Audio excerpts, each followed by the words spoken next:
175 witnesses for the prosecution alone and a jury pool of 280.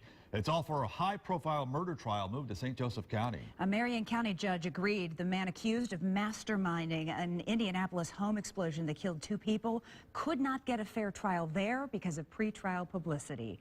WSBT-22's Kelly Stopczynski is live in South Bend for us tonight. And Kelly, lots of logistics involved in just moving that case here.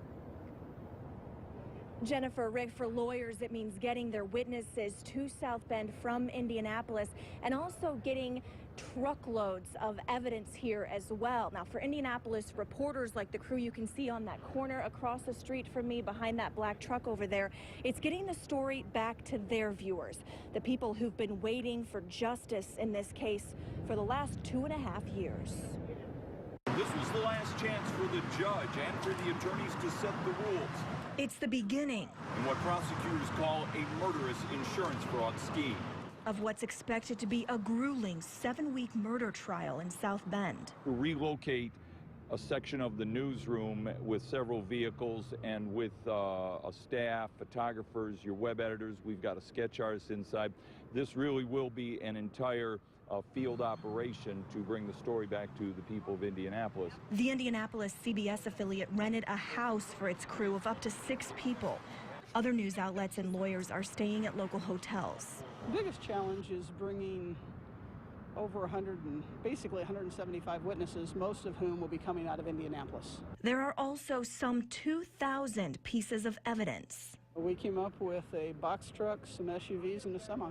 If a house blows up, some of the pieces of evidence are literally the fireplace, the stove, the water heater. So it's not like a murder case where you've got a gun and that's about it. So they are literally bringing up car parts and very large things that they will have to transport into the courtroom. And the hope is to find 12 jurors and 6 alternates to decide this one man's fate. What we're trying to do is get a group of jurors who have not heard about the case and weren't emotionally touched by it or physically touched by it in the way that people closer to Indianapolis were, so that we can get a fair jury. Too many people in Indianapolis actually felt or heard the explosion or directly knew people who did. None of that applies here. Jury selection gets underway tomorrow. Now, lawyers on both sides seem very confident they can seat a jury by the end of the day Friday.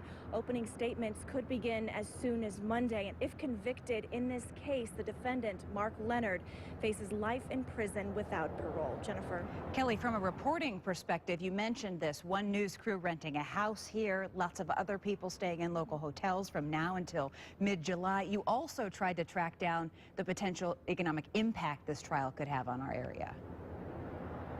I did. I checked with the St. Joseph County Convention and Visitors Bureau to see if they had any idea how much that could be, and was told they do not have those numbers. But it's interesting to point out, one of the reporters covering this trial told me her TV station tried to book a block of rooms for her and her crew, and when they called downtown South Bend, the hotel down here, they were told there are no rooms. Those are all booked up and being used for this trial. Jennifer. Certainly is bringing a lot of people to town. Kelly Stopczynski reporting in downtown South Bend tonight. Thank you.